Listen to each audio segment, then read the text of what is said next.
आज सबसे पहले हम आपके साथ एक बहुत खास बात करना चाहते हैं, आपसे एक अपील करना चाहते हैं, क्योंकि आज से हम आपके लिए, इस देश के लिए एक बहुत बड़े अभियान की शुरुआत कर रहे हैं जिसका नाम है मेरा स्वाभिमान।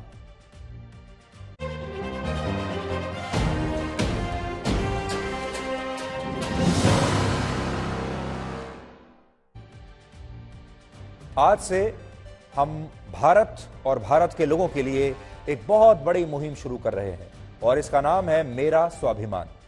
संविधान ने देश के हर नागरिक को समानता का अधिकार दिया है। मौलिक अधिकारों में तो ये सबसे पहले आता है कि ये जो समानता है ये देश के हर व्यक्ति को दी जाएगी। हर नागरिक का ये अधिकार है समानता का अधिकार।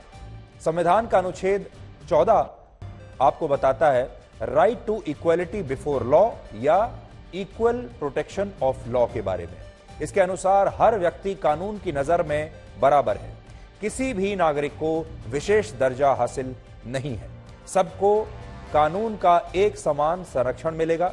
लेकिन क्या वास्तव में ऐसा है? पिछले कुछ दिनों में कई ऐसी घटनाओं ने हमारे देश का, आप सबका ध्यान खींचा है, जहां व्यक्ति का यह मौलिक अधिकार तार तार हो गया। कहीं लिफ्ट में फंसे किसी शख्स ने कुछ मिनट देर से लिफ्ट खुलने पर सिक्योरिटी गार्ड की पिटाई कर दी, तो कहीं हाउसिंग सोसाइटी के गेट पर देर से दरवाजा खोलने के नाम पर कुछ कहासुनी होने पर सिक्योरिटी गार्ड को थप्पड़ मार दिया।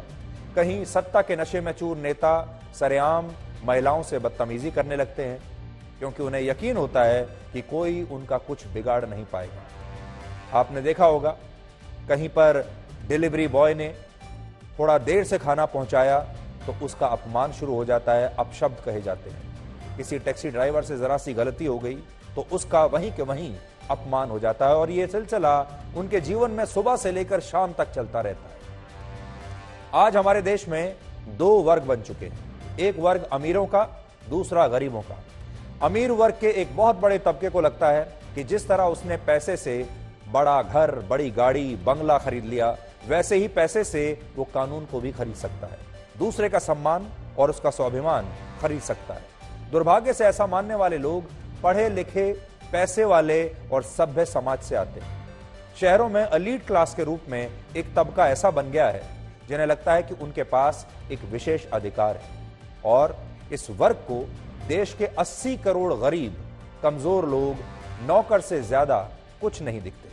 उन्हें लगता है कि इन गरीब, कमजोर, परिश्रमी और ईमानदार लोगों को सिर्फ और सिर्फ सिर झुकाकर उनका आदेश मानना चाहिए। आज हमारी कोशिश है कि अब यह सूरत बदलनी चाहिए, ये सोच बदलनी चाहिए और आज इसीलिए हम ये मुहिम आपके सामने लेकर आए।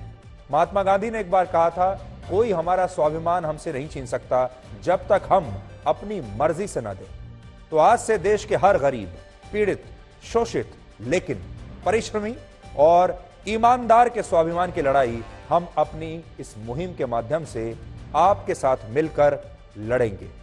मैंने ऐसे बहुत सारे गरीब देखे हैं जिनके पास पैसे के अलावा कुछ नहीं, इसलिए पैसे वाला गरीब नहीं बल्कि दिल से दौलतमंद बनिए, दिलदार बनिए, बड़े दिल वाला बनिए। आपके स्वाभिमान से जुड़ी एक कहानी हर रोज हम इस शो में आपको दिखाएंगे। ये कहानी उन 80 करोड़ लोगों को तो देखनी ही चाहिए जिनके हक की लड़ाई आज हम लड़ रहे हैं, लेकिन बाकी के जो 40-50 करोड़ लोग हैं जो अपने आप को बहुत पढ़ा लिखा समझते हैं, सभ्य समाज के लोग समझते हैं, पैसे वाला समझते हैं। अब जरूरी नहीं कि सारे पैसे वाले लोग बड़े लोग भी हों, लेकिन ये लोग समझते ये हैं कि अगर पैसा है तो ये बड़े भी हो गए। इसलिए इन सारे लोगों को भी हमारी ये मुहिम देखनी चाहिए जो दूसरे का स्वाभिमान कभी जानकर कभी अनजाने में कुचलते चले जा रहे हैं। मेरा स्वाभिमान सिर्फ एक मुहिम नहीं, एक सोच है जिसे हम और आप मिलकर साकार करेंगे। मेरा स्वाभिमान में सबसे पहले आज हम आपको दिल्ली के पास गुरुग्राम से आई एक रिपोर्ट दिखाते हैं और ये कहानी है गुरुग्राम के एक सिक्योरिटी गार्ड की जिसका नाम है अशोक कुमार। आपने ये भी देखा होगा हमारे पास जब सिक्योरिटी गार्ड आते हैं, कोई टैक्सी ड्राइवर आता है, डिलीवरी बॉय आता है, हम कभी उसका नाम जानने की कोशिश नहीं करते। हमारे लिए हम उसे कोई ना कोई उपनाम अपनी मर्जी से दे देते हैं, हम जानते भी नहीं कि उनका नाम क्या है, लेकिन उन सब के नाम है, उन सब की एक पहचान है, उनकी एक पृष्ठभूमि है जिसे आज पूरे देश को समझना होगा। तो आज सबसे पहले सुनिए अशोक कुमार की कहानी। गुरुग्राम की द नॉर्थ क्लोथ सोसाइटी का यह वायरल वीडियो आपने जरूर देखा होगा। कारोबारी वरुण नाथ सोसाइटी की लिफ्ट में कुछ मिनट के लिए फंस गए थे। उन्होंने गार्ड अशोक को सूचित किया और जैसे ही अशोक ने उन्हें बाहर निकाला, तमतमाए वरुण नाथ ने अशोक को थप्पड़ जड़ने शुरू कर दिए, गालियां देनी शुरू कर दी।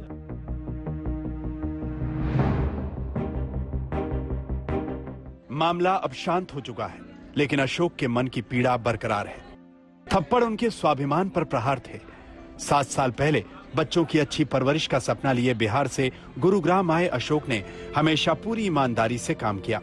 उनका कहना है कि पैसे के रौब में कई बार लोग गार्ड को गुलाम समझ लेते हैं और छोटी छोटी बात पर तिरस्कार, अपमान और गालियां सुननी पड़ती हैं।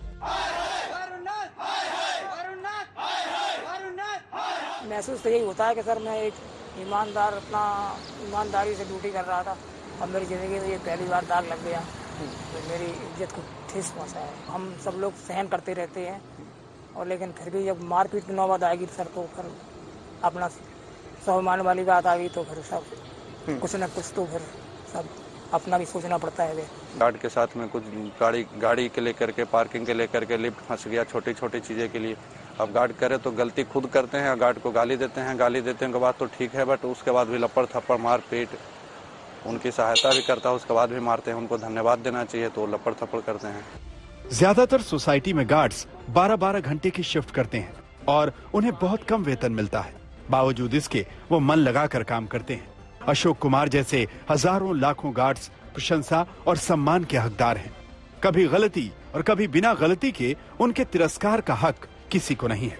उनके स्वाभिमान को कुचलने का अधिकार किसी को नहीं है। आप और हम अगर उनके लिए कुछ नहीं कर सकते तो कम से कम उनके काम के लिए उन्हें धन्यवाद कहिए। नीरज वशिष्ठ, गुरुग्राम, आज तक। क्या खुशी है भाई तुझ में चमकी, चाल में है जान, चेहरे पर है मुस्कान, चाल में है जान, चेहरे पर है मुस्कान। कोई क्या जाने कि अंदर जान है, तभी तो चेहरे पे मुस्कान है। लक्स कोजी, चेहरे पे मुस्कान। अब सर्दियों की कोई टेंशन नहीं। क्यों? लक्स पार्कर इसका स्पेशल फैब्रिक बनाता है इसे एकदम पतला और ज्यादा गर्म, तो चाहे इसे ऑफिस पहन के जाओ या स्कूल यूनिफॉर्म के नीचे, इसकी फिट रखे आपको सुपर कंफर्टेबल। लक्स पार्कर, गर्म भी पतला भी।